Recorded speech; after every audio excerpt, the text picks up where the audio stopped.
En Géorgie, la contestation ne faiblit pas. Ils étaient encore des dizaines de milliers de manifestants à défier le pouvoir. Il y a 10 jours, tout juste à l'occasion des élections locales, l'opposition dénonce une mainmise de la Russie sur le pays. Mais la situation dans cette ex-république soviétique du Caucase ne semble pas être la priorité de l'Union européenne. Avec nous ce soir pour en parler, Salomé Zourabichvili, bonsoir.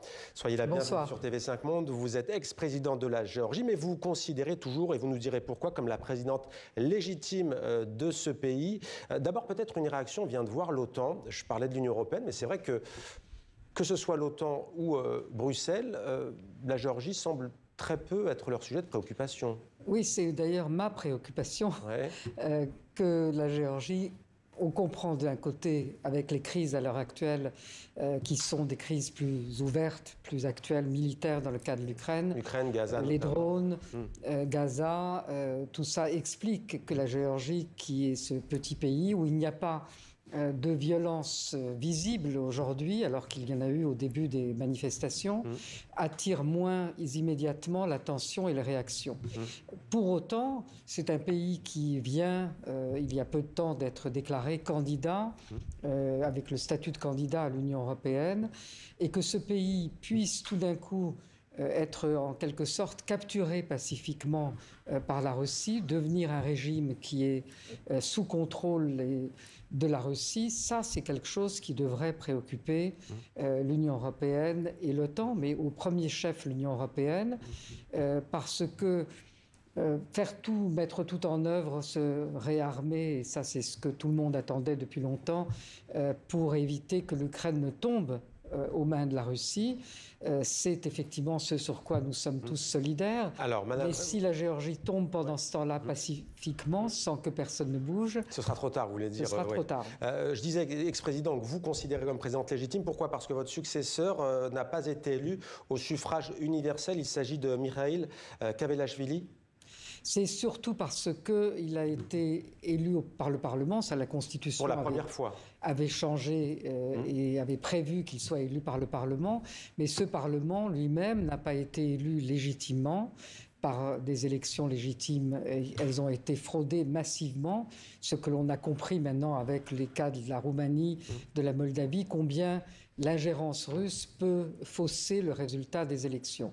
Et c'est ça qui fait la contestation, c'est ça qui fait que la population, qui est dans la rue depuis maintenant 320 jours, conteste ces élections, conteste l'orientation pro-russe prise par le régime, conteste la légitimité du président. Dès qu'il y aura des élections régulières, normales, parlementaires, qui désigneront un nouveau président, je suis prête à passer la main. Le Premier ministre géorgien Irakli Kobaridze, qui appartient au parti au pouvoir, donc Rêve géorgien, a promis dimanche, il y a 10 jours tout juste, des représailles contre l'opposition après que des manifestants ont tenté de faire irruption dans le palais présidentiel que vous avez bien connu. Est-ce que ça peut dégénérer selon vous? Alors oui, on a eu un scénario très style, là aussi, russe-soviétique, de cette pseudo-prise du palais présidentiel où il y avait 4 personnes, des grilles qui avaient été sciées par avance.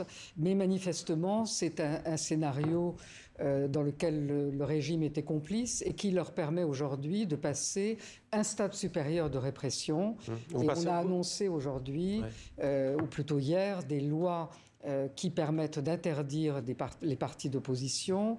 Les membres de ces partis d'opposition n'auront pas le droit de fonder d'autres partis, ni d'être associés à d'autres activités politiques.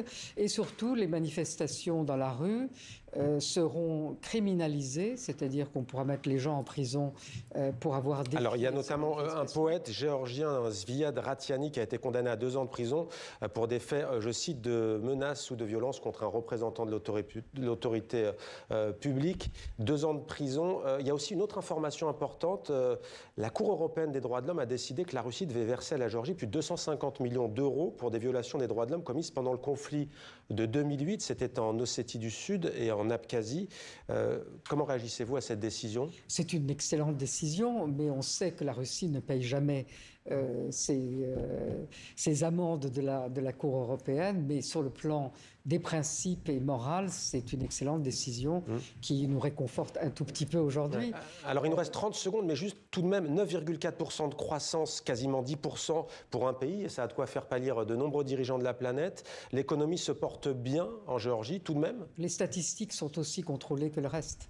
Merci beaucoup pour ce mot de la fin. Salomé Zourabichvili, ex-présidente, qui se considère donc comme la présidente légitime de la Géorgie. Merci à vous. Merci beaucoup.